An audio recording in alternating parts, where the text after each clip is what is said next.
自然清香嘅番茄味，加埋香噴噴嘅肉碎，仲有刀削麵獨有嘅彈牙口感，每次食完真係連個碗都要舐到乾乾淨淨啊！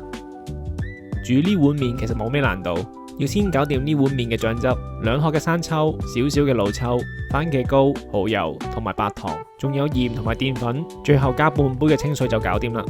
攪勻佢之後就開始切半個洋蔥，切碎啲番茄佢，準備好晒就可以先嚟煮個麵啦。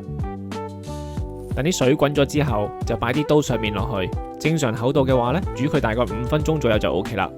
煮麵嘅時候就可以開始炒埋啲肉碎先，炒到變色嗰陣就落埋切好咗嘅洋蔥，一直炒到啲洋蔥都開始變軟嘅時候，就俾埋啲番茄同埋醬汁落去一齊炒。較個中火煮佢大概2至3分鐘左右，開始見到嗰啲汁變結結地咁樣呢，就 OK 啦。最後加埋喺啲麵上面撈埋佢一齊就可以食啦。